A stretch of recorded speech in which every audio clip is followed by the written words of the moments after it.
बिस्मिल्लाहिर्रहमानिर्रहीम। बोलते कालम के साथ मैं अमर रज़ा खान। और मैंने आपसे कहा है कि अमेरिका के असलह के ज़ाहिर जो हैं वो ख़त्म हो चुके हैं और उसके पास अब वो ताकत नहीं रही है कि वो दुनिया में नंबर 1 की पोजीशन बरकरार रख सके। इसीलिए वो गिरता गिरता नंबर 3 पर चला गया। नंबर 1 की रेस में अब रशिया और चीन आ गए हैं। चीन में क्योंकि माशी तौर पर बहुत मजबूत है और उस पर कुछ ख़ास पाबंदियाँ भी नहीं हैं। रशिया इस मामले में कुछ मुल्कों की पाबंदी की वजह से पीछे है। लेकिन रशिया आने वाले दिन के साथ एक नए मिज़ाइल का या एक नए एटमी वॉरहेड का तजर्बा करके दुनिया को बता रहा है कि वो नंबर 1 कहलाने का मुस्तहिक है। लेकिन अगर इकॉनमीली देखा जाए, इकनॉमिक्स किसकी बेहतर है, तो वो चीन की बेहतर हैं। अमेरिका कहाँ खड़ा है? अमेरिका यहाँ खड़ा है कि ईरान ने इसकी पसलियाँ तोड़ दी हैं। जी हाँ, ईरान ने इसको इतना मारा है, वो जिसमें लड़ाई में कहते हैं कि मुक्के जो हैं उसकी पसलियों पे मारो, ताकि उसकी अगर पसली टूट गई तो वो गिर जाएगा। ये बड़ा मशहूर मुहावरा है कि पसली तोड़ देना, उसकी पसली टूट गई या कमर की हड्डी टूट गई। वो इसलिए है कि ताकि वो गिर जाए। देखें, अब पेंटागन ने एक नई पॉलिसी जो है वो बनाई है और उन्होंने कहा है कि हम लो कॉस्ट क्रूज़ और हाइपरसोनिक मिसाइल जो हैं बनाएंगे। यानी वो महंगे मिसाइल जो हैं वो कहाँ जाएंगे? वो ख़त्म हो चुके।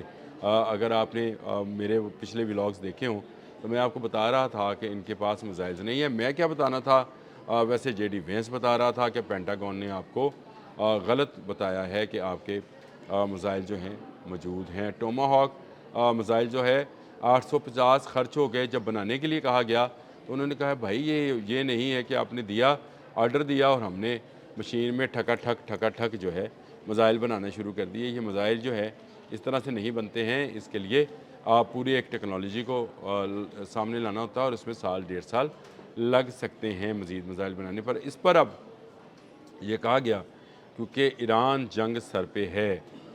बिल्कुल सही है। मैंने आपसे कहा था कि जब चीन से डोनाल्ड ट्रंप वापस अमेरिका पहुंचेंगे तो पता चलेगा कि क्या है। तो अब आपको मैं बता दूं, चीन से ये शायद इस बात को आशीर्वाद के तौर पे लेके आए हैं कि चीन मज़ीद असला नहीं देगा। तो चीन जनाब आला पहले भी असला फ़राहम नहीं कर रहा था।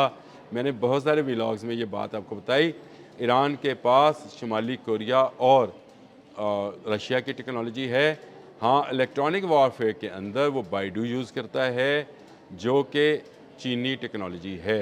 अब पेंटागन ने कहा है कि वो सस्ते मिसाइल, हल्के हाइपरसोनिक क्रूज़ और हल्के हाइपरसोनिक मिसाइल जो हैं वो बनाएगा और शायद 136 ड्रोन्स की कॉपी बनाएगा, तैयार करेगा बड़े पैमाने पर।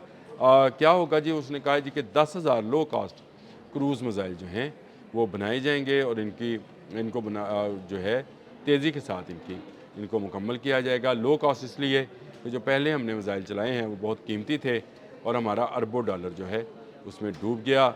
इंटरसेप्टर्स भी हमारे ख़त्म हुए। हमारी जो वहाँ पर स्टेशंस थे, दूरबीनी स्टेशन या खलाई स्टेशन या सर्वेलेंस स्टेशंस, वो भी ख़त्म हुए। इसके साथ साथ उन्होंने कहा है कि 12,000 के करीब जो है हम हाइपरसोनिक लेकिन लो कास्ट जो है मिसाइल्स बनाएंगे ताकि हमारा ख़र्चा ज़्यादा ना हो और हमारा ख़र्चा कम हो। उन्होंने एक वीडियो भी जारी की है जिसमें उन्होंने बताया 100 पाउंड और 200 पाउंड, मतलब इतनी जो है ताकत के जो हैं क्रूज़ और हाइपरसोनिक मिसाइल जो हैं, बैलिस्टिक मिसाइल्स, वो बनाए जाएंगे और शायद 136 जैसी कॉपी तैयार करने की भी बात की है। ईरान ने घुटनों पर ले आया है अमेरिका को। अमेरिका अब लो कास्ट की, और आप याद रखें जब हम, सिर्फ आपको एक मिसाल देने के लिए भी बयान कर रहा हूँ, उसको कुछ समझिएगा ना। जब हम घर बना रहे होते हैं तो शुरू में हम बहुत ज़्यादा पैसा सर्व करते हैं जो ज़मीन के अंदर चला जाता है, और जब टिप टॉप की बारी आती है ना, हम जैसे मिडिल क्लासों की, तो हमारे पास पैसे ख़त्म हो जाते हैं। फिर हम गुजारे पे आ जाते हैं। जो चीज़ नज़र आनी होती है ना उस पर हम गुजारे पे चले जाते हैं। कहने यार चल ए टूटी महंगी वाली नहीं तो सस्ती वाली ला ली है, ये गीज़र महंगे वाला नहीं तो सस्ते वाला लगा लें, ये फ़लाँ चीज़ जो है ये टाइल महंगे वाली नहीं तो सस्ते वाली लगा लें। पैसे शॉर्ट होते चले जा रहे हैं लेकिन असल पैसा हमने नीचे लगा दिया होता है। यही हाल अमेरिका का है। अमेरिका को बार बार जेडी वैंस समेत बहुत सारे दिफाई तजियाकार ये बता रहे थे कि भाई तुम्हारा पैसा आपने हमस में डूबता चला जा रहा है। मैंने 2 दिन पहले आपको बताया था कि जो 25 अरब डॉलर पेट हेग्सत ने कहा था वो 4 दिन के बाद 30 अरब डॉलर बन गया। जब पेंटागन ने जाकर सेनेट में बयान किया तो उसने कहा कि 30 अरब, तो 4 दिन में क्या हुआ था, जंग तो हो नहीं रही थी। तो फिर ये 5 अरब डॉलर जो था ये कैसे डूब गया आपने हमस के अंदर। असल में डूबा पैसा ज़्यादा है, आहिस्ता आहिस्ता सतह पर वो मलबा लाया जा रहा है जो डूबा है। 54 तैयारे जो हैं इनके ईरान ने तबाह किए हैं। इनके जदीद तरीन F-35 जो हैं 2 गिराए गए हैं। इनके F-15E, इनके F-18, इनके F-22, क्या क्या नाम लें जो जहाज़ जो हैं ईरान ने इनके गिराए हैं।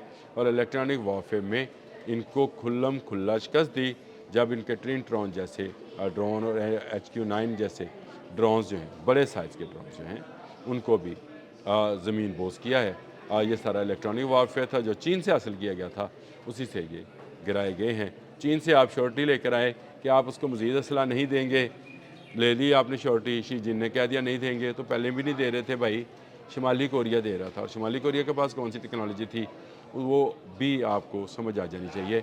शुमाली कोरिया के पास किसकी टेक्नोलॉजी है, ये अगर आपको समझ नहीं आती है तो मेरा ख़्याल है आपको जाकर सियासत छोड़ देनी चाहिए। वैसे तो सियासत आप वैसे भी छोड़ने वाले हैं और शायद उससे पहले आपका मुआवजा भी हो जाए, लेकिन आपको ये समझ नहीं आएगा कि आप हल्के हथियार बनाएंगे तो दुश्मन को हल्का लेंगे। दुश्मन अब भारी हथियारों पे आया है, बिल्कुल उलट है ना जी। इन्होंने भारी हथियार इस्तेमाल किए, दुश्मन 136 इस्तेमाल करता रहा, शायद 136, और छोटे मिसाइल इस्तेमाल करता रहा।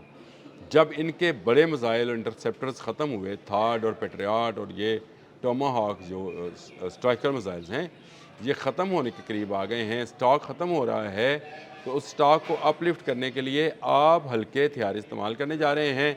और ईरान ऐलान कर रहा है कि अब वो सही सरप्राइज़ देगा, क्योंकि उसने अपनी मिसाइल टेक्नोलॉजी को बेहतर भी बनाया है और जो है मौसर भी बनाया है, यानी बेहतर और मौसर हथियार वो अब इस्तेमाल करेगा। तो आप अंदाज़ा कीजिए कि अब जंग का पांसा जो है किस जानिब पलटेगा। अब्बास अरागची ने बिल्कुल ठीक कहा कि आप मुज़ाकरात कहकर जंग खेल रहे हैं, ये आपके लिए बड़ा ख़तरा बनता चला जा रहा है। आप हल्के हथियारों पे आ गए हैं, इससे आगे आपको क्या कहा जाए, क्योंकि अरब ने आपको हाथ नहीं पकड़ाया है, सऊदी अरब निकल गया है। बाकी ममालिक का अपना इंफ्रास्ट्रक्चर इस हद तक तबाह हुआ इस जंग में कि वो उसकी मरहम पट्टी में लगे हुए हैं। कतर वालों ने अभी तक आपको कोई मुआवजा नहीं दिया है। UAE जो है वो आपसे कह रहा है कि मेरी हिफाजत करो, पैसा मैं दूंगा, लेकिन अब नहीं। वो जो 40 रोज़ा जंग है उसका ख़र्चा UAE ने भी देने से इनकार किया हुआ है। तो अमेरिका बुरी तरह फंस चुका है, चीन इसको फंसा चुका है, रशिया जो है वो तालियां बजा रहा है, तालियां इसलिए बजा रहा है कि बिना कुछ किए ही उसका दुश्मन जो है ज़मीन बोस होता नज़र आ रहा है। ये एक ऐसी सूरत हाल है जिसमें अमेरिका बहुत तेज़ी के साथ फंसा है। मैंने कहा था 3 दिन पहले, मैंने व्लॉग किया था कि अमेरिकन टाइटैनिक डूब रहा है, डूबते डूबते वक्त लेगा, लेकिन ये इतनी जल्दी डूब जाएगा कि सस्ते और हल्के हथियारों पे आ जाएगा। मुझे ये अंदाज़ा नहीं था।